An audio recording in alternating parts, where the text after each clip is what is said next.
வெங்காயத்தை நல்லா அரிஞ்சு பஜ்ஜி போட போகிறோம். பக்கோடா மாதிரி. பிள்ளை ஸ்கூல் விட்டு வந்துடுவாள்வோ.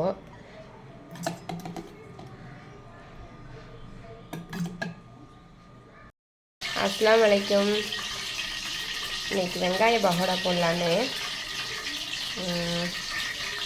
வெங்காயம் அரிஞ்சு மெலிசாக அரிஞ்சு வச்சுருக்கேன். இது கூட ஆச்சி பஜ்ஜி மாவு சேர்த்துருக்கேன்.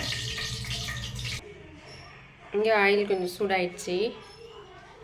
இப்போ பஜ்ஜி மாவு லைட்டாக போட்டு அதில் மிக்ஸ் பண்ணி வச்சுருக்கேன். பக்கோடா போட்டு எடுத்துக்கலாம். பக்கோடா பொரிஞ்சிட்டு இருக்கு. இதில் தான் எடுக்க போகிறோம். ஒரு பேட்ச் எடுத்தாச்சு.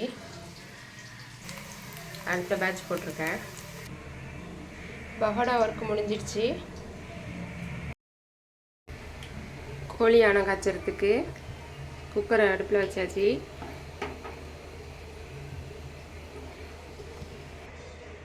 ஆயில் 1.5 கரண்டி சேர்த்துருக்கேன்.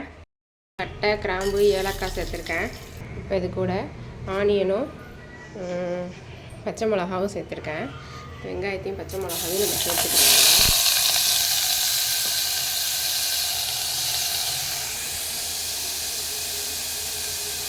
இது கூட அரை கரண்டி உப்பு சேர்த்துக்கலாம்.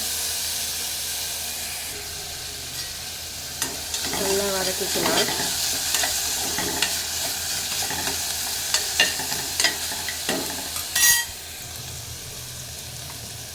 இஞ்சி பூண்டு பேஸ்ட்டு சேர்த்துக்கலாம்.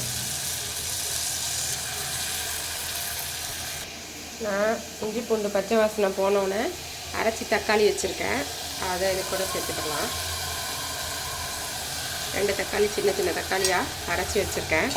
அதை அது கூட ஆட் பண்ணிக்கலாம். இதோட பச்சை வாசனை போகிற வரைக்கும் லைட்டாக பிரட்டி விட்டுக்கலாம். கொஞ்சமாக தேங்காய் ஒரு கைப்பிடி அளவு இப்படி கொஞ்சம் தேங்காய் எடுத்து போட்டிருக்கேன். இது கூட கொஞ்சமாக சோம்பு சேர்த்துக்கிறேன். நான் கொஞ்சமாக தான் ஆனங்காய்ச்ச போகிறேன். அதனால் 2 முந்திரி, கொஞ்சமாக சிக்கன் மசாலா சேர்த்துக்கிறேன். கொஞ்சமாக வீட்டில் அரைச்ச மல்லித்தூளும் சேர்த்துக்கிறேன். கொஞ்சமாக மல்லிக்கீரையும் சிக்கனும் வாஷ் பண்ணி வச்சுருக்கேன். அது கூட சேர்த்துக்கலாம். தண்ணி கொஞ்சம் ஆட் பண்ணி நல்லா இது பண்ணியாச்சு. கொஞ்சம் நேரம் வேகட்டும் சிக்கனு. அதுக்குள்ள நம்ம உருளைக்கிழங்கு நறுக்கி வச்சுருக்கோம். சிக்கன் வெந்ததுக்கப்புறம் உருளைக்கிழங்கு ஆட் பண்ணி தேங்காய் அரைச்சி வச்சுருக்கோம். அதையும் ஊற்றிக்கலாம். என்னான்னு கேட்டேன்.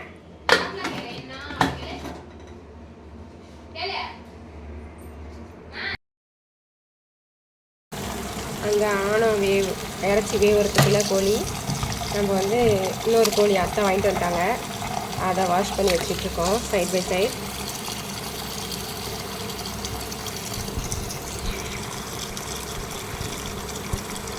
இப்போ குக்கர் திறந்து பார்க்கலாம்.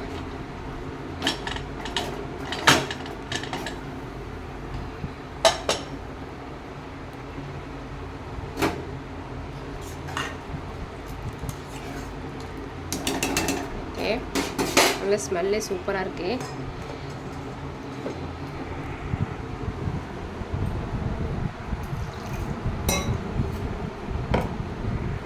ஆட் பண்ணிவிட்டு இங்கே உருளைக்கிழங்கு அரிஞ்சு வச்சுருக்கோம். அதையும் இது கூட சேர்த்துக்கலாம்.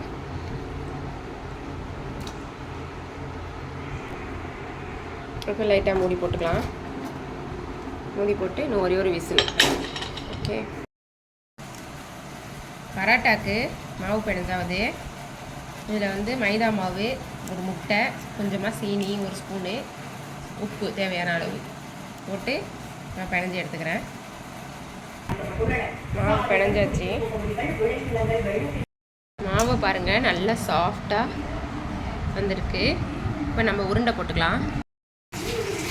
உருண்டை போட்டாச்சு. விசிற போ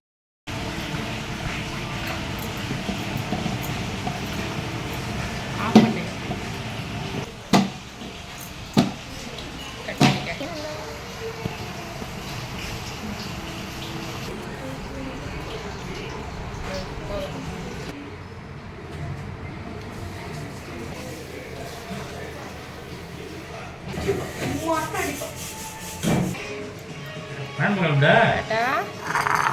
Dari ano?